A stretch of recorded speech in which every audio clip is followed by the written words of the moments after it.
So this is the transport layer security, okay, which is also being used, in various standards in addition to the PKI, right, and digital signatures and so on. So here, this one is to set up a secure channel for any kind of communication. So before communication will start between two devices, you need to set up a secure channel, and that's done through transport layer security. Okay, it's at the transport layer level. Okay, so this is how it works. Let's say you have a server and a client, because obviously two people, devices want to talk to each other. So we are going to use the digital certificates. Okay, so we know what digital certificates are, right? Those are the ones of issued by the certificate authority, right? So each device will have their own digital certificate. So let's say we want to do server authentication, okay? So, and also the same way you can do the client authentication, right? So what will happen is the server is going to send its digital certificate, which is typically X.509. That's the standard for digital certificate, to the client, okay? Client is going to, and we know that certificate contains, information about the client and their public key, right? I gave you the structure of the certificate yesterday. We talked about that. Okay, so the client is going to verify that the certificate is valid, it's not expired, it's not, revoked. Okay, and also signature on the certificate is valid. That can be done using the public key, okay, of the server, right? And few other things in the certificate, domain name, that it's issued from a particular certificate authority. It's not, somebody just didn't copy it, right? So, and once it's verified, the handshake will start. And you can, if the client needs to verify, server need to verify the client's authentication, they can do the same thing. They can look at the client certificate and all. So once everything is verified, then the handshake will start. Okay, then there are a few things that can happen. They can exchange a secret key if the message is to be encrypted. Okay, so the secret key will be exchanged, because now they know client and server are both genuine, right?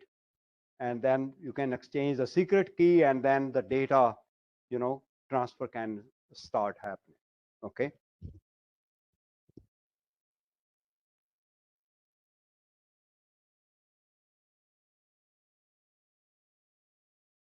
So we already know about digital signatures.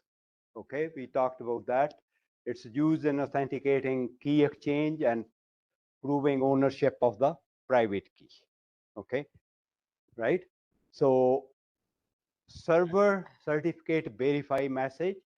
After sending its certificates, the server is going to sign a hash of a handshake message. It can be simple hello, right? So it's just a handshake message, okay?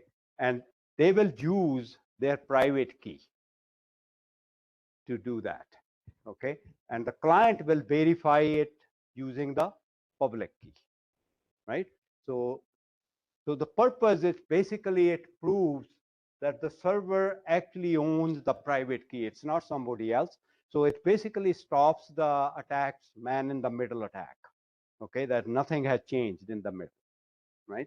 So that's, and similarly, the client can do the same thing on their side, okay?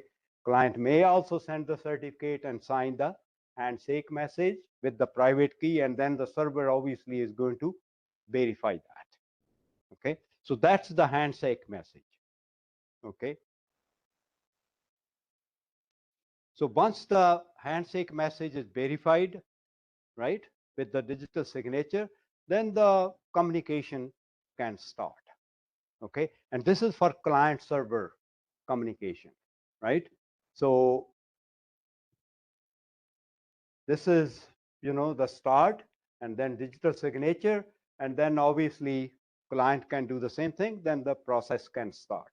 Okay, let's just quickly do a quick walkthrough. This is something I had missed last time. Okay, I thought I give you, but you had the basics already done.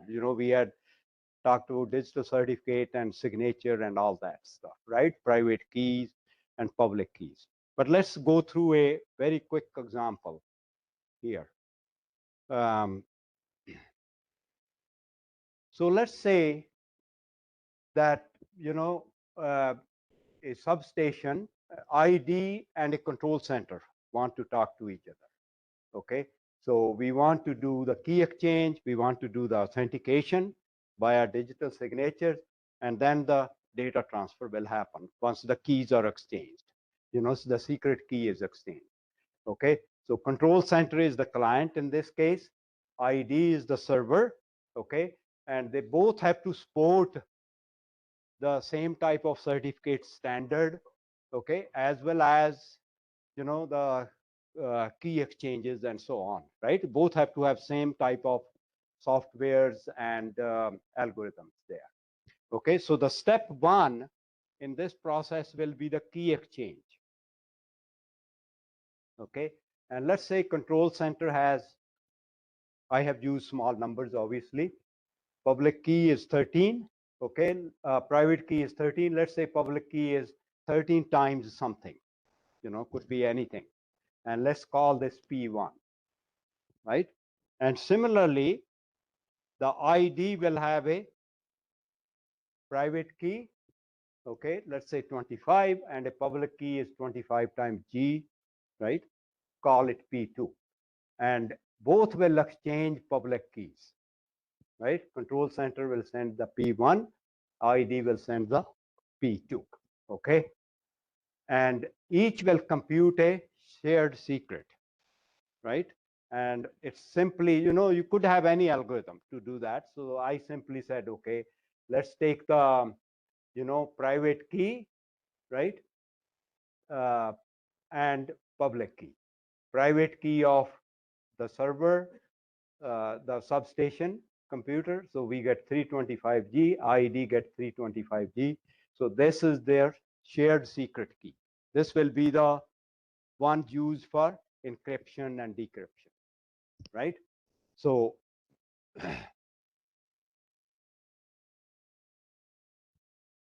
so then you drive the encryption key using, using some kind of function. Okay, this is again the type of algorithm, and let's say that is k equal to 42. Okay, so authentication will start to happen.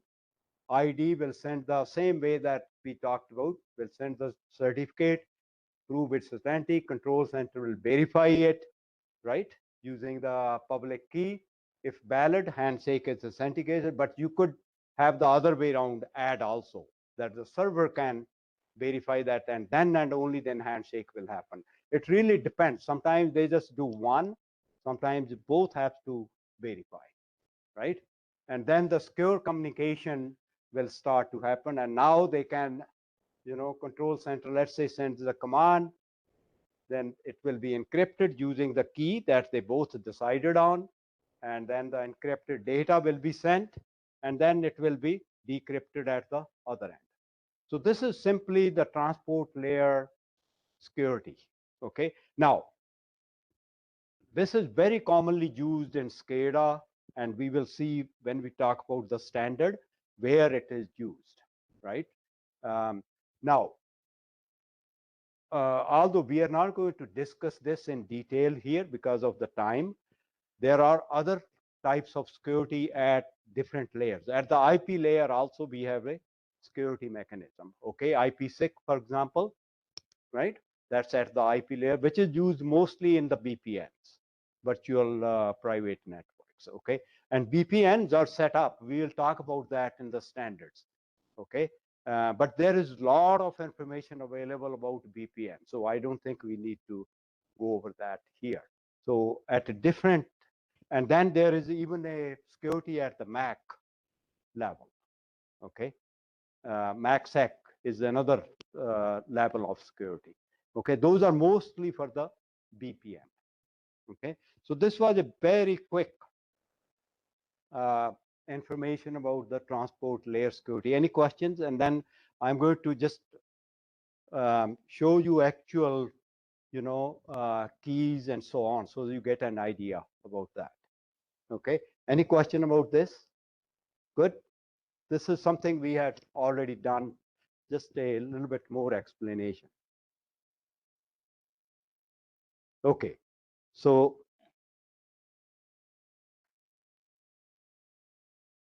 now I'm going to very quickly run few programs. I'll try to explain what they are and what they do. So you have to bear with me here. I have to set it up here.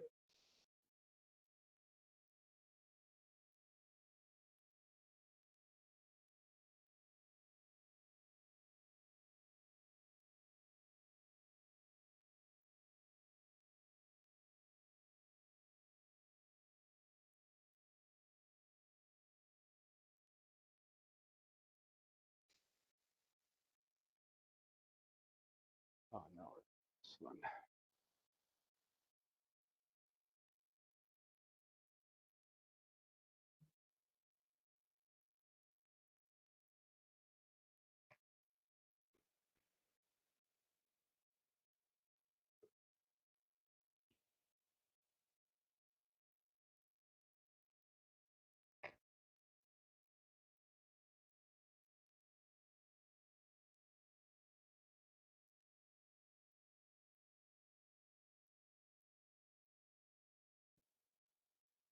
I'm just changing my directory so that I can run these files. So the first one is symmetric, right? Let's just do. So I have this AES, which is a symmetric cryptography. Okay, AES is one type of algorithm that we had mentioned. Okay, so let's see what when we run this.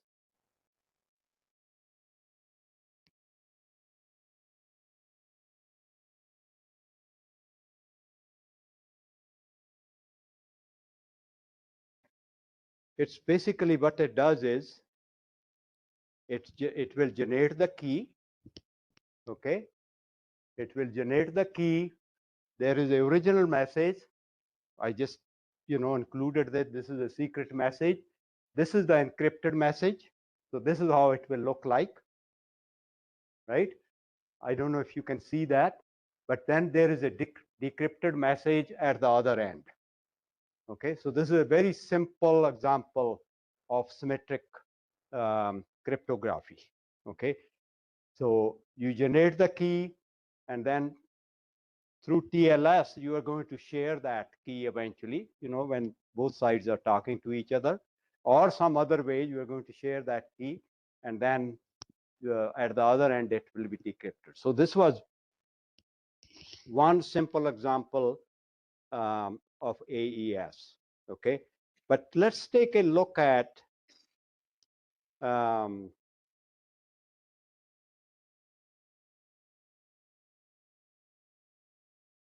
digital signatures. Okay, and encryption and decryption included in there. Okay, so you can have a message. Okay, sign it, encrypt it, send it to the other end. Okay, where your signature will be verified and it will be decrypted at the other end.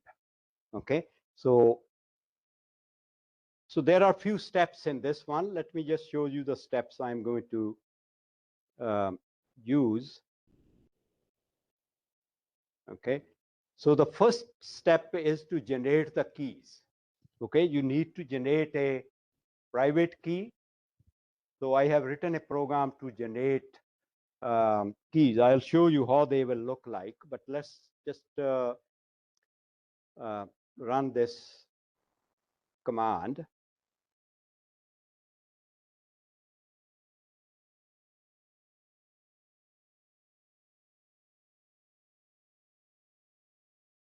You see that it says keys are saved, private key.pem and public key.pem. Okay, but let me show you how the keys look like. So if I go to my directory here, there should be a file named private key and a public key. See that private key? This is what it looks like, rather than 5 or 12 what we used, right? This is how the private key looks like, and this is using a algorithm called RSA, okay, which is very commonly used also. Okay, there are other algorithms that may be used, but this is how your whole key, private key, and similarly, we can take a look at the public key, which is obviously, you know, which will look similar. You know, it's kind of a gibberish basically, right? But right, this is a little bit smaller size public key, right? Again, using the same type of algorithm. Okay, just again to give you an idea how in reality, you know, these things look like. Okay, so and then what we are going to do is we are going to use the second step. We are going to encrypt a message. Okay, and if you see here in the line, the message is top secret. Okay, I have included that as a message. So I'll try to run that here. See, the message is top secret. It's going to be encrypted using those keys. Okay. And the encrypted message is going to go into the file encrypted.txt. Okay. So let's take a look at that, how that encrypted message looks like now. So there should be a file encrypted.txt. Yeah, right here.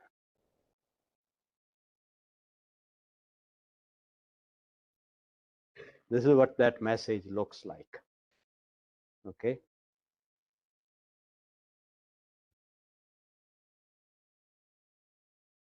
So the top secret message has been encrypted using, you know, the key, right? That's how it looks like. So the next step is you can, let me just see, we can decrypt it back. Okay. So obviously when you encrypt, you're going to use your private key, right? And when somebody decrypts it, they're going to use your public key, right? So this will be done using the public key, which we have already created, right? So decrypt it. Let me just again run this very quickly. And it will go into decrypted.txt, right? So it's written. So if we see what is in the decrypted.txt, it should show up as a top secret message, right? There it is, right? So it's decrypted, okay? And right, and now we can see sign a message. Okay, so you are going to sign the message with a private key, right? And again, the message that is to be signed is top secret, right? So you can sign that, and the output file is signature.txt. So let's take a look. Signature.txt, signature.txt, right? So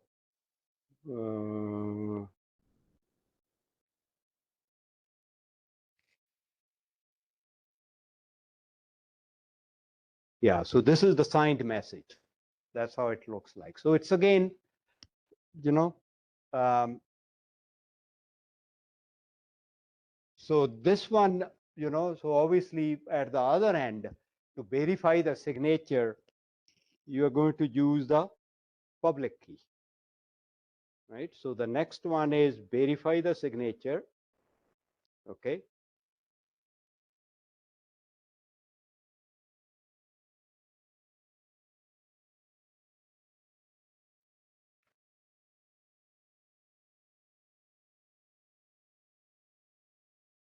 Yeah, so it says signature is valid. Okay, now let's try to, let's say the message that we had, let's go back, the signature that we had, right? Let's say we change it, we play with this and change something, even small thing. Let's say make this AA, right? So I'm going to save this, and now let's run that command. This command to verify.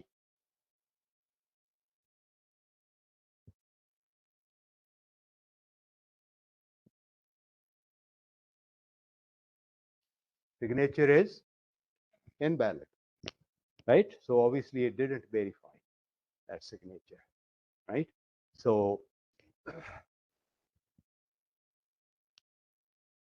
and in the same way, I have few other things that we can do, and maybe we can come back to this depending on the time. So this is again demo of TLS that we just talked about, right?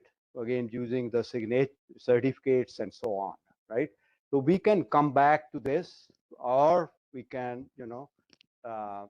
if you feel that you need to see some of these demos, we can go back to this, or during the lab time, we can do this, right? Yeah. So any questions on this? This was, again, just to demonstrate what we talked about. Yeah. Yeah. The size of the key can be changed so that you can specify in your algorithm. So um, so so we talked about the symmetric, right? So the key size, larger the key size there, harder it is to break. Whereas in this one, the key size does not matter much in the asymmetric, because the encryption happens through the algorithm. Not really the key size is not. The keys are needed, but size is not directly proportional to how difficult it will be to break it, right? So because it's based on the algorithm, right? Yeah, I just played with the signatures. If somebody tampered with the message, they try to, let's say it was opening a breaker, which was signed, right? And somebody say, okay, I'm going to now, tamper with that message, right? So as soon as you try to tamper, at the other end, it will not be verified, right? So that's what I was trying to demonstrate here. Okay. Any other questions? Okay. If there are no questions, we're going to move on to the standards and solutions. Yeah,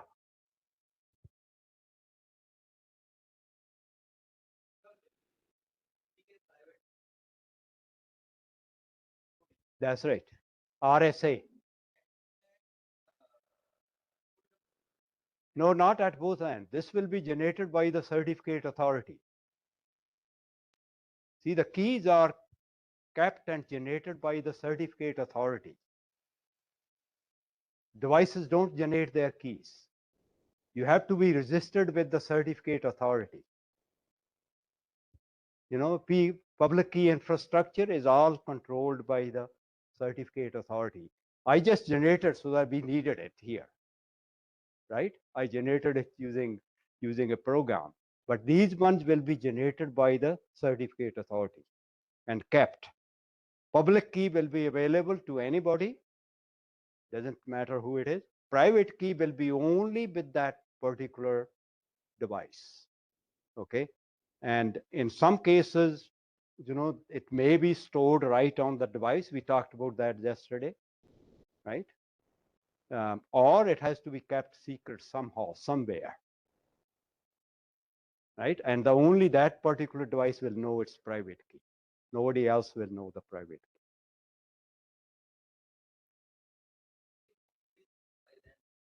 key. Then you are in big trouble. Yeah. If somebody gets hold of the keys, and actually it did happen in one of the cases, it did happen. I think I can't remember what was the situation and where it did happen, but that will be a huge problem. If all your keys are gone, then you obviously you have nothing, here. So, but the thing is that you will monitor wherever keys are stored, you will monitor it, right? As soon as you know you're going to revoke all the keys, and right. So, right. Yeah, but that's again, you have to secure your keys. Them certificate authority stores the private key with them. Yeah, maybe I can't hear you very well.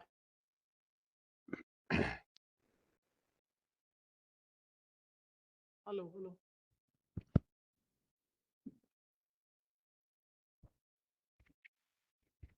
Hello. Yeah, better. Certificate authority stores the public private key with them. Certificate authority. Stores the private key with them or not? Yeah, so it depends what type of setup you have. As I said, sometimes the private keys are stored on the device itself. Okay. Sometimes you may have centrally stored, right? But the devices have to know their private keys somehow, right? Because if they're going to sign something, they have to, know their private keys. But the storage depends where you are going to store that. Okay. Also, sometimes it's a good idea to, change those keys periodically, right? You don't want to keep them same, so that, so it's just like your passwords. Okay. Yeah. Yeah.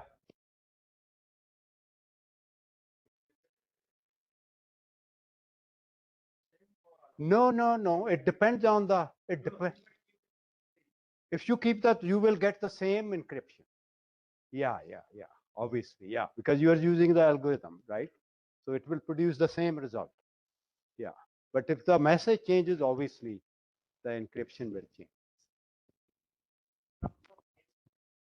It will be different. Sorry, sir.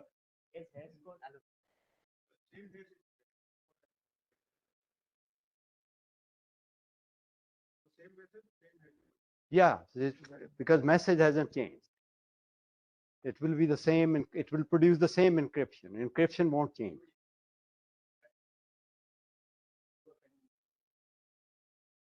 If you keep, yeah, but to decrypt the message, you are going to,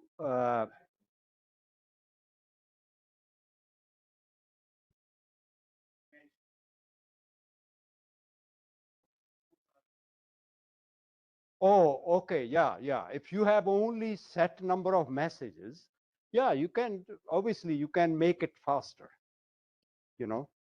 Yes, yeah, yeah. Those strategies can be used again, and we may have to use that, especially for messages that need to be very fast.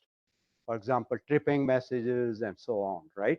So there you may need to do that. Yeah. But for the asymmetric algorithm, it doesn't take very long. The algorithm can run very quickly, right? Yeah. Key generation.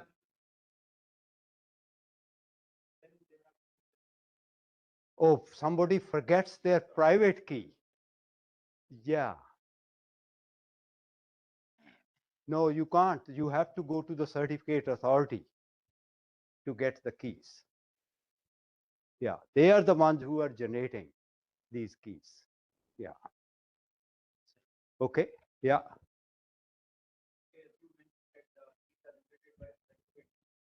Yes.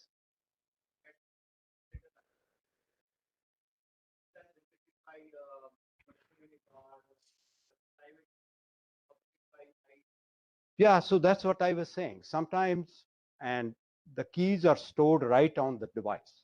So if that's the case, then they can do that.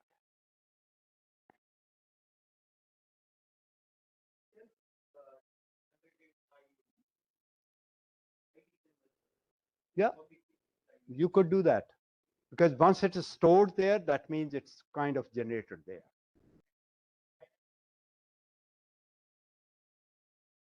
Yeah, yeah, because private key is your device's key, and device is the only one that's going to use it, right? Nobody else is going to use that. So that's, again, we are talking about various mechanisms. Yeah, you have to do that. You have to, so again, these are all various mechanisms, right, through which you can manage all your key infrastructure. Okay. We can generate the private key. That I don't sure that the private key can generated by only the certificate of they will issue.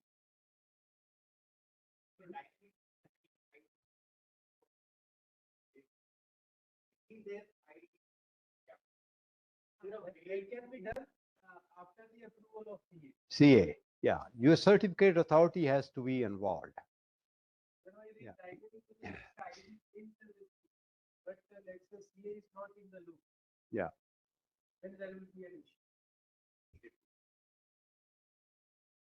issue. Last question, sir. To verify this public key, private key, means to verify this communication, every time we have to, or only CA can verify this. So we need The internet connection. are you talking about the certificates? Yes. Yeah, certificate is issued by the CA. We know Yeah. that, right? Mm-hmm. So, but it will be verified by the other end where you are trying to communicate to, right? Okay. So Yeah. in that case, we need an internet connection. Otherwise, the keys should be saved on the device. That is the only possibility. Yeah, but either way, you need the communication. It doesn't matter. So if, for example, even verifying the certificate, let's say you have a certificate and you are presenting that certificate to me, I have to verify using your public key. Yes. Which I have to get from somewhere. Okay. Right? And sometimes it's included in the certificate and I can use that, right? But I need that communication has to be always there, obviously.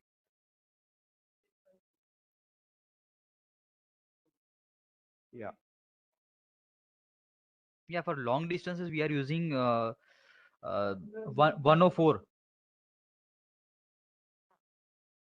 104, we are using 104 for remote control center communication. For that, we are using TLS 1.3. For within substation, we are not using any type of encryption. So As you of are now. talking about your particular situation. Yes. So let me understand. So you are trying to communicate long distance. Yes. Right? So you have to use the TLS in that case. Yes, yes, we are using TLS. Yeah. Yeah. So for that, to handshake to be complete. Handshake to be, you need the communication. Yes. Yeah. So we need to communicate with the CA to verify that.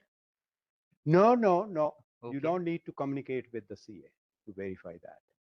See, we went through the mechanism, how the steps will be done. Okay. CA is not involved. As long as you have the Okay, certificate issued by the CA that you can Mhm. present to the other end. Okay. Yes. Yeah. Yeah. Right? Because your certificate has all the information about you. Other than the private key, it has the public key and so on, right? Right? And the other end can verify, right? Because you are going to sign that certificate with your private key, right? And the other end can verify by using your public key whether you actually signed it or not, right? And that public key is part of your certificate. So they already have the public key also, right? And you can do the same thing from the other end. You know, if that's what both ends need to verify, they can go through the same process. right? Yeah. Yeah. System level, it again depends on the type of infrastructure you're going to set up, right? So somewhere they have to be stored. Yeah, so sometimes, as I said, private keys are stored on the devices itself, okay? And, somebody has to maintain these public and private keys and also revoke, we talked about what is the role of certificate authority. So the certificate authority has to store all that information somewhere, okay? Could be on a secured server, right? Yeah. So it again depends how you set up your.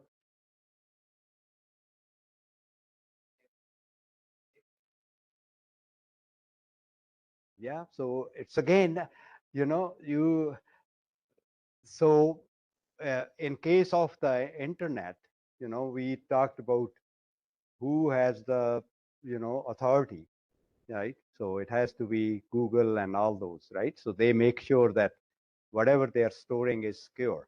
In case of utility, can be a utility themselves, or it can be the vendor, the suppliers, ABB or Siemens or some of those companies, right? Yeah.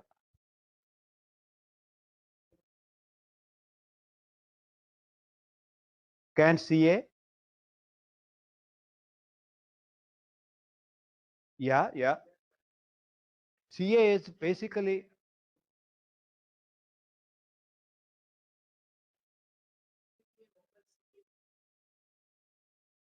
yeah, as you see that. So we had a intermediate CA, right? We talked about that.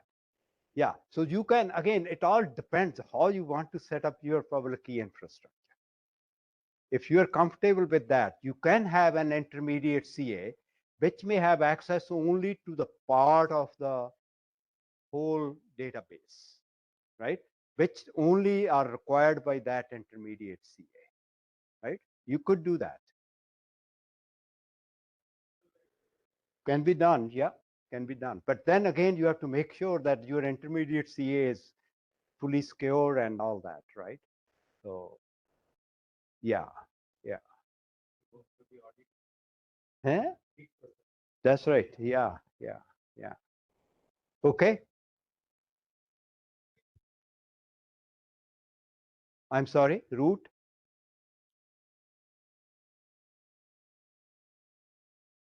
Um, so you're talking about, again, certificate authority. Offline or online? It has to be online, right? Because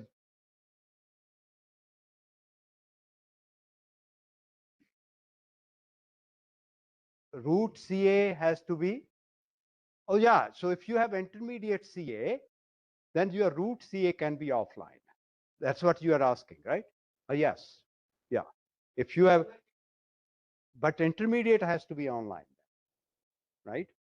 So this is again to protect, let's say you have, uh, root CA that has all the information, okay? Now, if that gets exposed, then you lost all the complete information. But you could have intermediate CAs that has only partial information, right? So that way you are basically dividing your risk in a way, right? So, okay, yeah.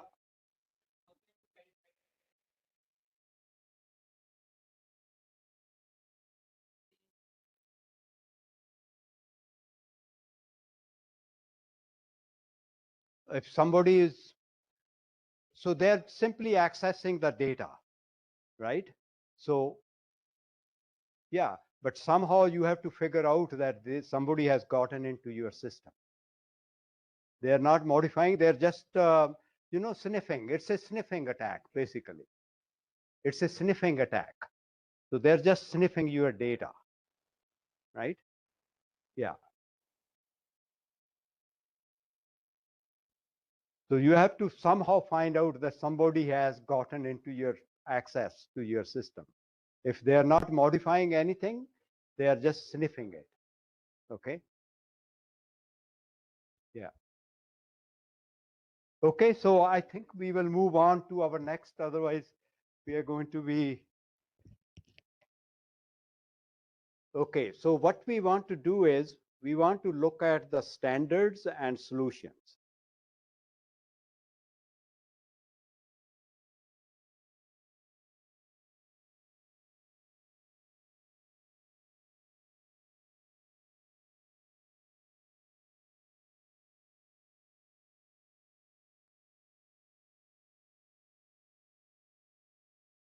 Okay, yeah, before we do that, let's just look at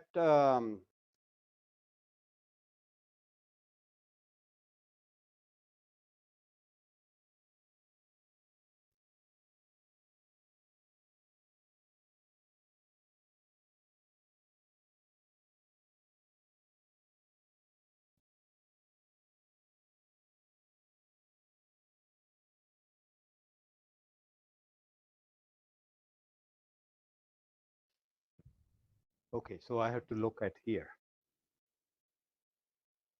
It's not showing? Both, yeah, so we have to.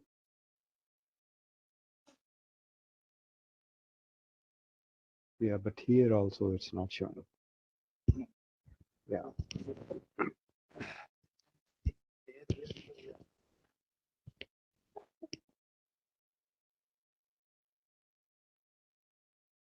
Is that this one is here? No, it's not there.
to provide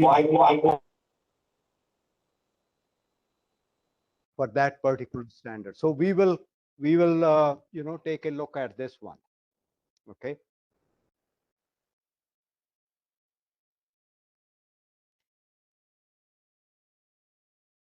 I'm not able to. No. Don't have the control here. No.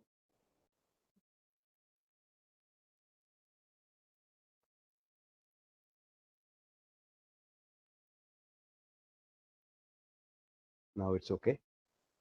You will change from there. You will change.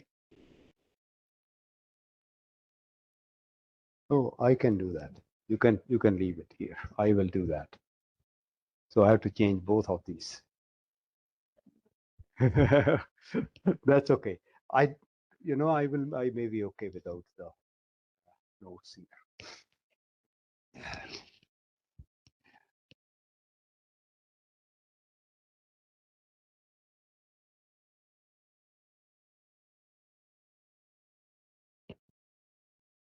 Yeah, so this is again just benefits of connectivity and then some risks that we have, right? So that's just the general information that I have. So let's get into directly into this standard. Okay. And the goal of this standard is to really define security measures for power system communication protocol. And this actually does, more than IEC 61850. Okay. Operational data, both at SCADA level, substation, as well as DER level. Okay. And secure management also. So it has multiple parts in this standard, and we will talk about that. Okay, and there is a relationship to other standards. As I said, the IEC 61850, as well as the SCADA standard. Okay.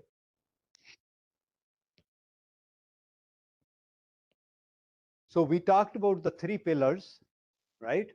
Confidentiality, which is encryption, integrity, mainly digital signatures, right? Availability, right? We will talk about the IDS later on, and then authentication, okay? As well as it talks about role-based access, okay, which we haven't talked about yet, okay, which is extremely important. Also, we will talk about that, and also proof of origin and delivery, which is done by a digital signature. So once you signed it, a message, that means you are the one who are sending it, right?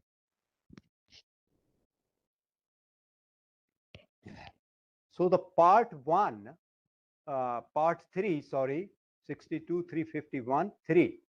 Okay, it mainly focuses on TCP IP based protocol, which is MMS in IEC 61850. You remember the upper layer, MMS layer. So it's basically this part of this standard part 3 focuses on that, and IEC 6870-5-104, which is the SCADA, okay, standard.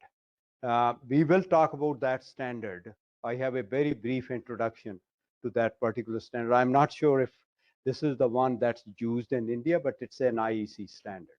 Okay, and the main component, okay, now this is where what we have done will come handy, because we now understand what is TLS, what is digital signature, what is digital certificate. So the key technology it uses is transport layer security that we just talked about. Okay, so it will provide obviously the encryption, okay, which provides the confidentiality of data. It's going to provide the authentication by using the certificate, okay, that we talked about. It will provide the integrity because it's a signed message, okay. So where it is used, for example, secure SCADA to RTU, right? So you can, if you are doing SCADA to RTU message communication using this particular standard, okay?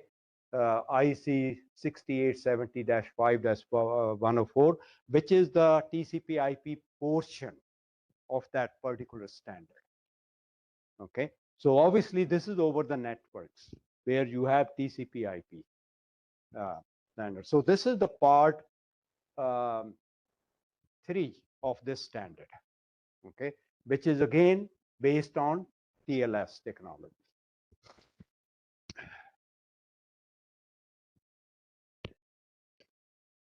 And then there is part 4, which builds on part 3, okay?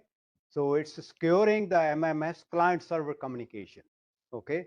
IEC 618, part 8 of IEC 61850. And again, this also uses TLS for transport layer, okay? And so at the MMS layer, it's going to authenticate the clients, the same TLS, okay? And then it's going, once authenticated is authenticated, then they can connect to the servers, basically, right? IEC 61. For example, if you have an engineering workstation, which is trying to connect to your IEC 61850 network, you have to go through that, okay, through the TLS. Okay, so that's part 3, part 4 of the standard, sorry, okay. Part 5 is mainly related to DNP3 and serial communication. So this standard is trying to cover various standards that are mostly used in the power industry. So DNP3 has both components, right? Serial communication as well as the newer version actually has the networked communication, okay? So the challenge here is the protocols without TCP/IP, okay? So networked version uses the same as TLS, which is same like IEC 61850, right? If you have a networked version of DNP3, you have. But if you have a serial version, then this standard, this particular part of the standard, it will define the application layer authentication, okay? So once it's authenticated, then master station can send control commands to DNP3. So that's the part 5 that defines that, okay? Now we will see how it provides the security. That's the part 6 of this standard, okay? I'm just giving you a very quick gist of all these standards. And later on, we will talk about the solutions, the complete solution, how using these standards and some of the other techniques, we can provide the complete solution for cybersecurity in power system and in substation. So as you know, IEC 61850 goose and sampled values are not secure. So part 6 of this standard talks about this. And what is the challenge? The challenge is it's high speed, low latency, multicast communication, right? Both, well, goose is multicast, sampled value is not, okay? So digital signature is the one. So any goose message will be signed. We talked about that, right, earlier. And that will ensure the integrity and authenticity. There is no encryption because encryption, decryption will take time. So you have to, maintain the real-time performance. No encryption, only digital signatures are done, right? And we will talk about this particular mechanism of virtual LANs, basically segmentation, dividing your network into various segments, right? So that you can basically reduce your risk, right? If one portion gets compromised, at least the other portions are okay, right? So virtual LAN segmentation, okay? So this is part 6 of the standard. It basically defines that. And part 7 is management. We haven't talked much about that yet, okay? So managing and monitoring the network and device security. Okay, this is part 7 of the standard. Actually, it's in some regulations, for example, NERC SIP, right, North American SIP, uh, they actually mandate that there be management and monitoring of the network, right? So it defines these technologies for various power systems. This is the part 7 of the standard, okay? And in order to even monitor, they use this particular protocol for communication, right? So you're basically monitoring your whole network, what's happening on the network itself. Okay, this is more the management part. So what are the benefits? Centralized security monitoring, breach malfunction detection, and secure configuration management, right? Those are the ones, right? So, so that's part 7 of this standard, particular standard. Okay, so this is the rule-based access. This is another solution that we will talk about. Okay, this is part 8 of this particular standard, IEC 62351. Okay, and part 8 basically defines how you will set up the role-based access rights. Okay, so depending on your role, you're going to get that amount of access, okay, to the system. So the principle is least privilege. Okay, depending on your role, you only get that privilege. Okay, that's the minimum you will get. That's it. Okay, you don't get access to anything else. And this sometimes is a problem. For example, the standard role, the operator may have a different access, engineer may have a different access, and administrator may have a different access. Sometimes all these roles, they have the same access. Okay, so role-based access. So permission is mapped to the roles. Who gets permission to what devices and to do what? It's based on the role.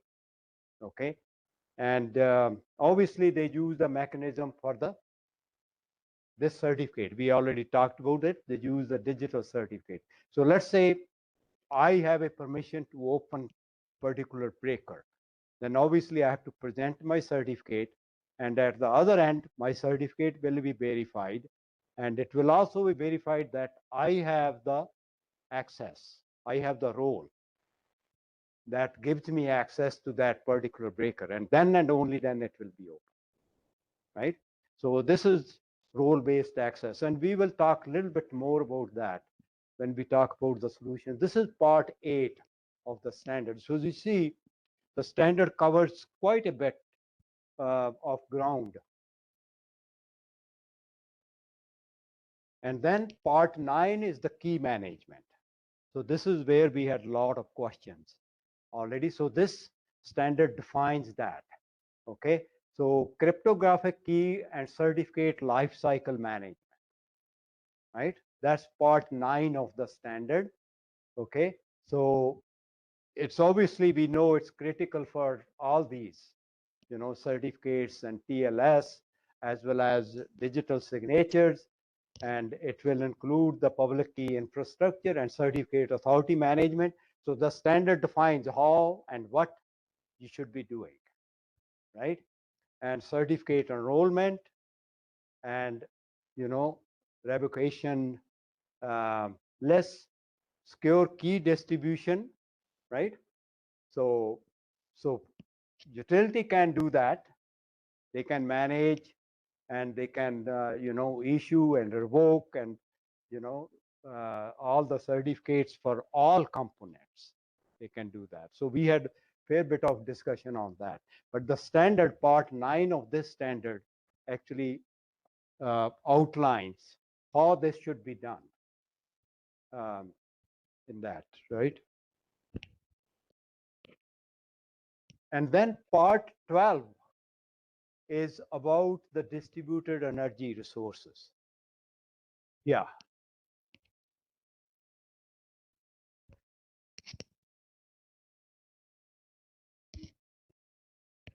Oh, these are various protocols.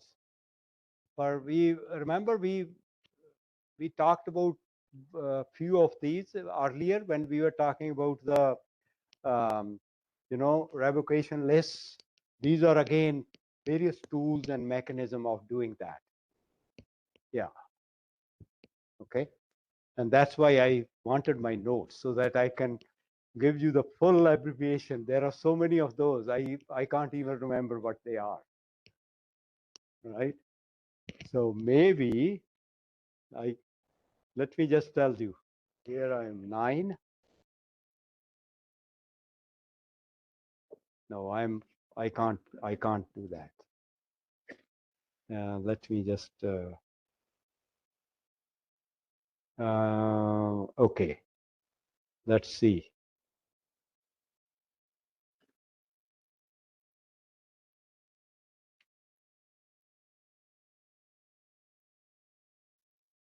Okay, here we go. So let me just explain to you. These are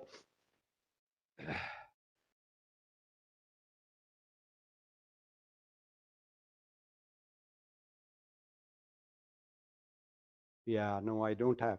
These are all um, you know protocols and mechanism of certificate enrollment. For example, I think we talked about EST earlier. Okay, these are certificate revocation lists that and these are again the communication protocols that you use for communicating, right? So all these tools are available actually uh, to set up that infrastructure, right? Okay, so 12 is DER, okay? And the issue here is that there are so many and they are dispersed, devices, right? And they have varying ownership and varying security, right? Everyone is, different level, okay? And also there is a public network communication. They usually communicate over public networks, these DERs, okay? So it's basically applying the same principles to DER, but the big problem, so it's obviously TLS, it's applying and using all these digital certificates, but the big problem is just the sheer volume of these, okay?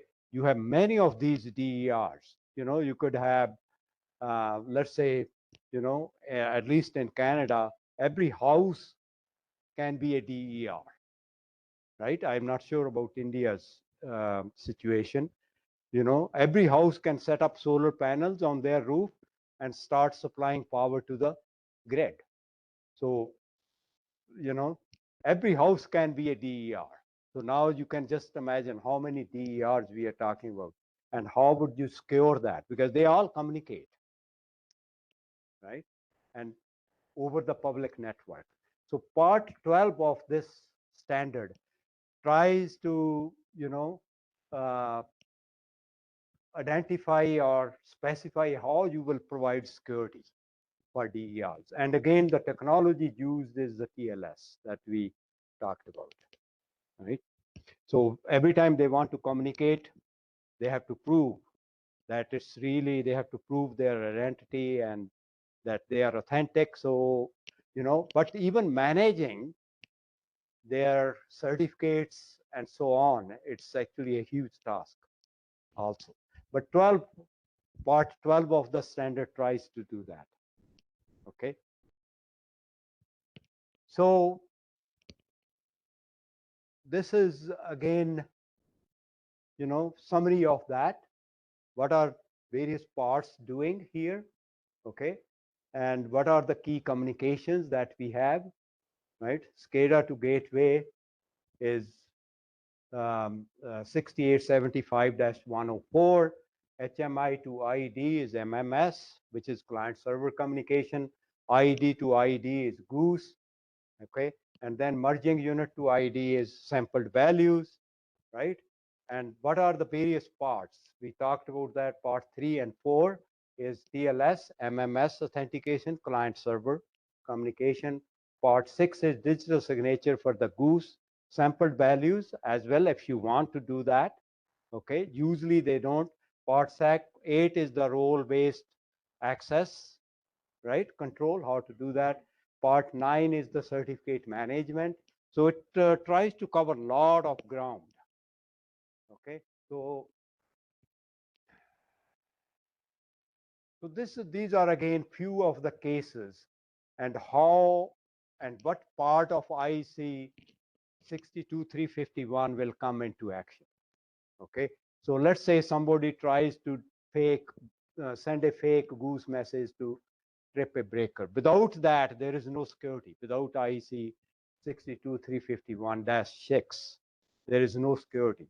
With that, obviously the signature will be invalid on the fake goose, okay? And message will be discarded and there will be an alarm raised that somebody is trying to hack into the system, okay? So that's just one scenario that I have. And then similarly, SCADA, interception and manipulation of SCADA commands/data, okay? So without that, obviously, it's vulnerable to injection and spying, all that data, okay? With this, we have TLS, okay? Mutual authentication, it's encrypted, integrity checked message.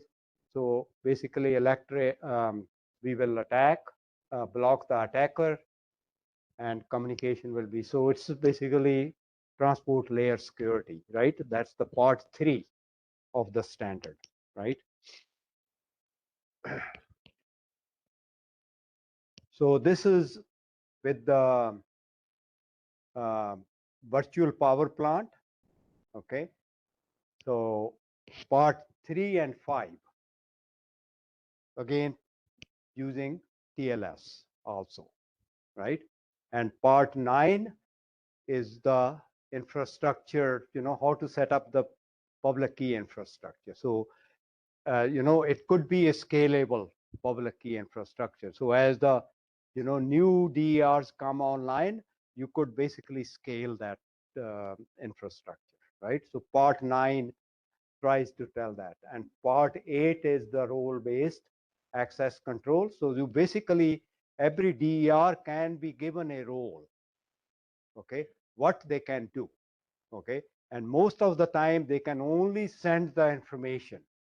Their, power production, right, information, because that's what the utility will need, okay? So they can't do anything else, for example, right? So basically, their role can be very much clarified. And there may be some DERs which are allowed to say trip the main breaker, where point of coupling breaker, right? So you can provide them that kind of role, right? And part 14 is the management, okay, central security logging, okay? So those are again various scenarios for the DERs we can have. And there is part 14, which is the security event logging, okay? So we will talk about the SIMS, real-time SIMS, okay, which is again management system, right? And so this part 14 is basically what to log, how to log, okay? So that you can go back, if there was a attack, you can go back and do the forensic analysis, that why that attack happened and where it attack happened and so on, right? So that's part 14. It's actually very comprehensive standard that we have, okay? And I think this is again the PKI infrastructure, okay, which is essential for this standard, okay, and it's required for various parts that we talked about, okay, and the components, right? Certificate authority, revocation authority, certificate storage, okay, the lists that we maintain, right? And The big challenge is basically it has to be secureable, and security, we talked about the PKI security itself, which is very essential. Okay, so it does issue the certificates to IEDs, gateways, as well as clients, right? So that's again part 14, sorry, the role of PKI, okay? So these are the challenges in implementing. And we talked about the legacy systems, right? Because they will lack the hardware for modern security. We way back, I think almost 10 years ago, we did some work for a French company on, doing the cybersecurity, and the hardware did not have the capability to implement the algorithm. So we ended up actually attaching additional hardware to the device, which was outside, right? So legacy systems, they lack that hardware. And if somebody wants to start a company, good business to get into right now, okay? Start building hardware which will go attached to the devices and then implement the cybersecurity system. Okay. PKI complexity, we talked about that. That's actually a huge problem, right? So especially with DERs and the number of, devices as they increase. So PKI setting up is a big, challenge. This is actually another problem I think I mentioned last time. There is still work that need to be done. We can implement this IEC 62351, say in IEC 61 on top of IEC 61850. But how does it affect the performance of IEC 61850? We don't know. That's actually a challenge. Okay. And it must not affect the real-time performance of that. Interoperability, that's another one. Skill gap, right? Patch management, it's very difficult in operational environments, and also it's very much cultural. Every time a new version comes, engineers are very reluctant to put that on because it may mess up something else, right? So they are happy with the older version. They keep it and they say, we are happy with this, but it may be vulnerable from the cybersecurity point of view, right? So that's another one.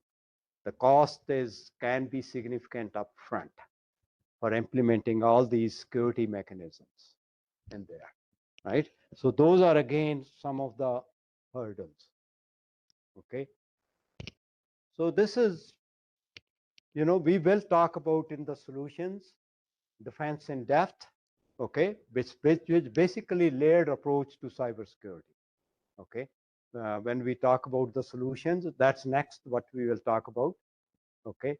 So, and also all these steps we are going to talk about. Okay. IC 62443 is a standard which is mainly for general power system.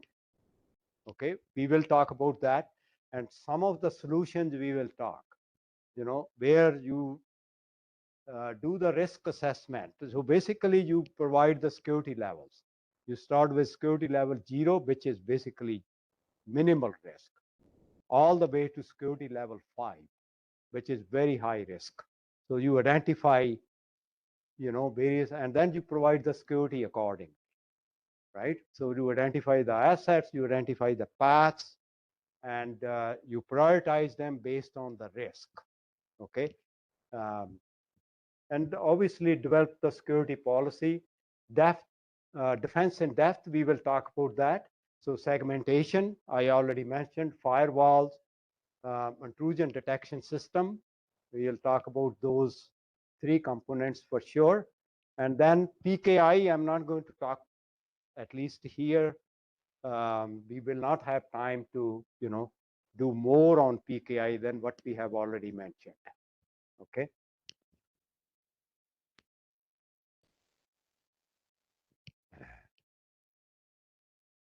These are again some of the best practices that some of the general things that we already mentioned, right?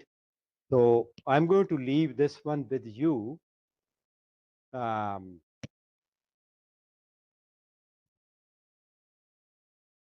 Yeah, this is the performance testing. Okay, whether you are IEC 62351 compliant or not. So this is an interesting thing that doesn't matter which standards you look at, more or less principally they are the same. I'm not sure about the Indian standards, but you probably they also talk about some of these things. I know NERC-CEP, those are regulations, they are not standard. So NERC-CEP, for example, basically tells you what you need. It doesn't tell you how you will achieve it. Whereas some of these standards, IEC standards, they tell you how to achieve it. But for example, you should use TLS and so on. So I'm not sure about Indian standards. Are they regulations? Because there is a difference between a regulation and a standard. Okay. Standard will basically tell you how to do things, how to achieve it. Regulation will tell you that you must have this, you must meet that requirement, right? So IEC 61850, if you want to secure that, you need that one. Okay. So these are again some of the standards I was talking about. Okay, we will talk about this one. I'm not going to talk about NERC-CEP, which is more regulatory requirement, and also it's more North American. It's not probably applicable in the Indian context, but there may be a similar one for the Indian context. But again, as I said, they all look, almost the same, mostly in principle. So we will talk about 62443 next. Okay.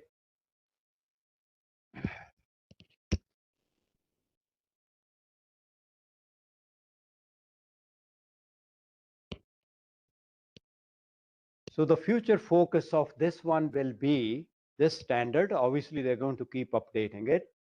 Will be 5G IoT microgrids. Okay.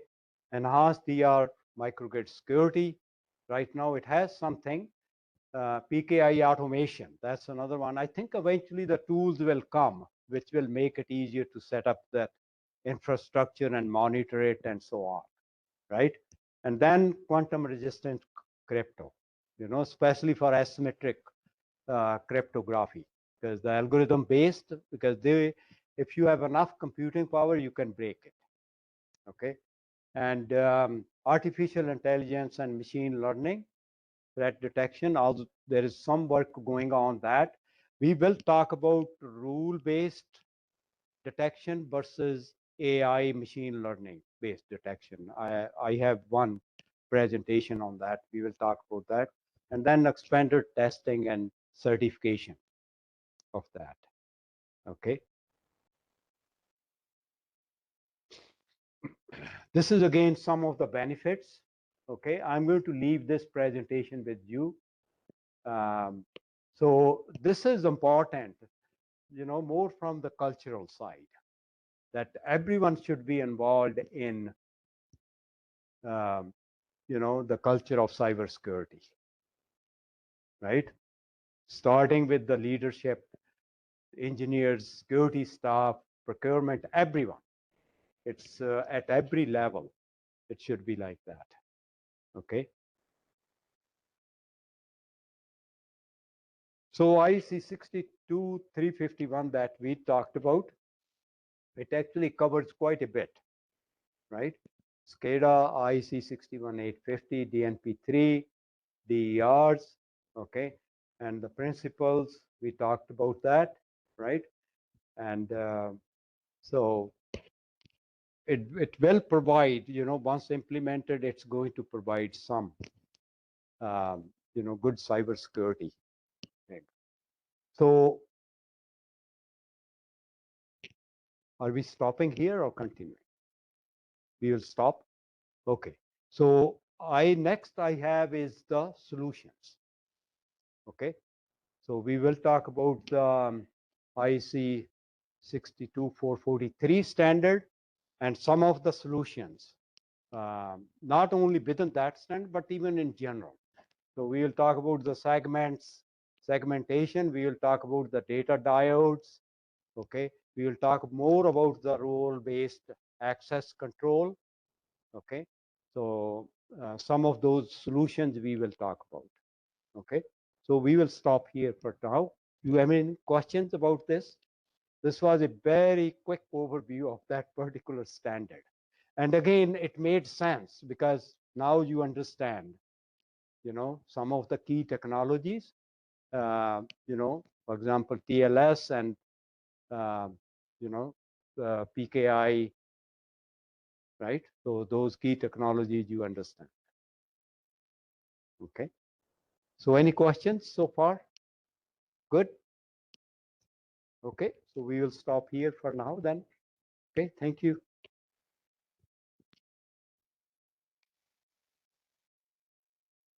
Please proceed for the lunch and we'll again meet here at 2:15.